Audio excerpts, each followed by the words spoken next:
If you are terrified that artificial intelligence is going to take your job, well, the data suggests you're probably looking at the wrong threat.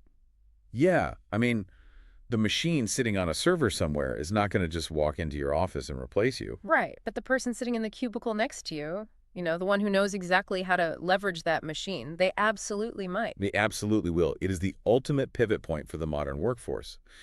We're currently surrounded by these panic-inducing headlines about obsolescence and robots taking And over. constantly, you can't open a browser without seeing. Right, but when you look past all that hype and start analyzing the actual mechanics of how work is evolving, a completely different reality A emerges. much less terrifying one, honestly. Exactly.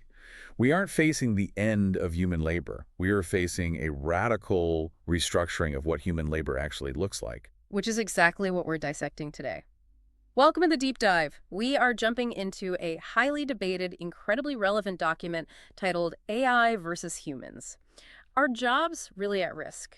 And our mission here is to separate the science fiction from the actual economic reality. Yeah, because we want to help you figure out whether you should be brushing up your resume out of pure fear or, treating this moment as the biggest professional upgrade of your lifetime. And we are definitely leaning toward the upgrade. Okay, let's unpack this. Okay. Because to start, we really have to tackle the loudest fear in the room, right? The idea of entire professions just vanishing overnight. Right. But there is a massive misconception right out of the gate about what is actually being replaced. Yeah. It's the difference between a job and a task. Yeah, and what's fascinating here is that this fundamental distinction changes the entire landscape of the conversation. How so? Well, we tend to think of a job as a single monolithic entity, right? Like you are an accountant or you are a graphic Or designer. a customer support agent. Exactly. But a job isn't a single thing. It is a bundle of dozens, sometimes hundreds, of individual tasks. Like a collection of daily habits and responsibilities.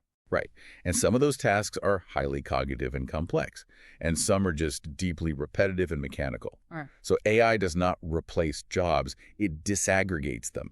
It strips away the mechanical tasks. okay, let's ground this for a second. Take a customer support role. A massive portion of that job is literally just resetting passwords, right? Resetting passwords, checking, tracking numbers. Right, or answering the exact same frequently asked question about refund policies like 50 times a day. Exactly. Those are tasks based on simple logic retrieval. And AI is perfectly capable of handling that flawlessly. Because it doesn't need to be human for that. Right. It doesn't require emotional intelligence or complex problem solving. It just requires traversing a database very quickly. And here is where it shifts what happens when a customer calls in because, I don't know, their account was fraudulently locked while they were traveling abroad. Oh, that's a whole different ballgame. Right, they are panicked, they're frustrated, and they are entirely out of money. And in that scenario, the AI completely hits a wall because it has no empathy. It cannot read the emotional temperature of the user. And it certainly can't de-escalate human panic using intuition. Precisely. That requires contextual human judgment. So the AI absorbs all the repetitive tasks, which leads to a massive shift in human allocation. Okay, walk me through that allocation. Well, suddenly, a team of 10 customer service agents who used to do a mix of robotic and complex work, they might shrink down to a team of 5 agents. Okay. But those 5 aren't just doing more of the same boring stuff.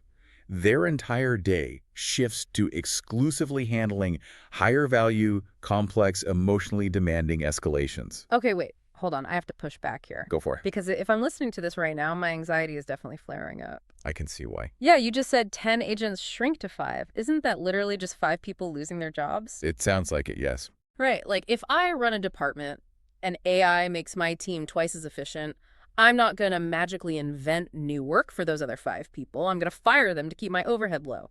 I mean, task replacement just sounds like a nice corporate euphemism for straightforward job loss. Well, that is a very valid critique. And I will say, in a completely static economy, you would be absolutely right. But we aren't in a static economy. Exactly. Markets aren't static. What you're describing touches on something economists call the Jevons paradox. The Jevons paradox. Yeah. Historically, when a technological leap makes a resource much more efficient to use, we don't actually end up using less of it. We end up using significantly more of it. Because the cost drops. Exactly.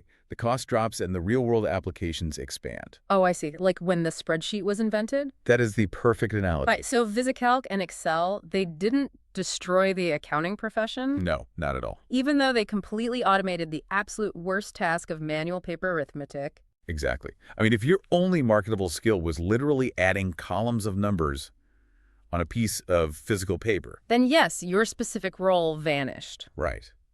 But the accounting industry as a whole didn't shrink when Excel launched. It exploded. Because the cost of financial modeling plummeted. Right. Suddenly, businesses didn't just want one financial model a quarter. They wanted 100 models.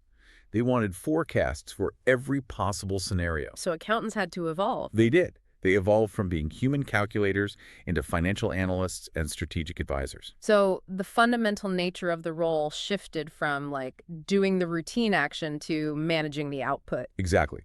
We're moving away from being the ones who physically turn the gears to being the ones who oversee the factory floor. We are outsourcing the cognitive heavy lifting. Yes. And since we are focusing on managing these tasks now, we really need to look at the tools driving this hyper-efficiency, because here's where it gets really interesting. It's staggering, honestly. Yeah, we aren't just talking about saving 10 minutes here and there. The sheer speed and specific platforms mentioned in the document, it's mind-blowing. We're talking about a compression of time that fundamentally alters the baseline value of an employee. Think about writing a comprehensive report. Oh, yeah. Historically, gathering the raw data, synthesizing the trends, structuring an outline. Right, and then actually drafting the text and refining the tone. That might take an employee 4 grueling hours. Half of their shift is consumed by just assembling information. And now you drop that into ChatGPT or Claude, and that entire drafting process is done in 30 minutes. It's incredible, but speed is only half the equation here. Right, because if an employee is getting 4 hours of work done in 30 minutes, they aren't just clocking out at lunch and going home early. No, the volume of output effectively gives one person the leverage of an entire department. Yeah. Like everyone suddenly has this massive team of junior assistants working under them at lightning speed. And it goes way beyond text, too. Oh, absolutely. You look at Midjourney generating these complex, high-fidelity visual designs. And Runway ML is revolutionizing video editing. Right. And then you have new coding tools allowing developers to build software at just unprecedented speeds. The machine handles the syntax, while the human handles the architecture. So it's less time spent, but significantly more output generated. And so what context here is that the grunt work is basically disappearing. Which changes everything about how we value work. Entirely. The value of an employee is no longer tied to how long they take to produce something, but the quality of their creative direction over these AI tools. Right. If AI is eliminating the grunt work and shifting us into creative direction, it naturally forces the creation of entirely new job titles. Titles we couldn't have even imagined a few years ago. Completely bizarre and lucrative new jobs just to manage these systems. We are seeing roles emerge like AI trainers, automation specialists, AI content strategists. And of course, the one getting all the headlines, prompt engineers. Yes, the prompt engineers. I have to say, I expressed genuine astonishment every time I remember that prompt engineer is an actual highly paid career. It sounds a bit made up, doesn't it? It does. It's wild that people are getting paid highly just to talk to an AI effectively. It's almost like being a horse whisperer. I like that. But instead of an animal, you're coaxing the best possible performance out of a digital algorithm. Well, if we connect this to the bigger picture, Yeah. it makes perfect sense. Because communication has become the ultimate power skill. Right. The most valuable asset in the modern workforce isn't just knowing that AI exists. Everyone knows it exists now. It's knowing exactly how to use it smartly to extract the absolute best results. Exactly. People think prompt engineering is just asking Siri a question. But it's more like writing a recipe for a chef who has an encyclopedic memory of every ingredient in history, but absolutely zero common sense. Oh, that's a great way to put it. Right. If you don't tell them exactly what temperature to bake the cake, they might just set it on fire with a blowtorch. So you have to be extremely specific. Yes, they are translating vague human objectives into strict algorithmic constraints.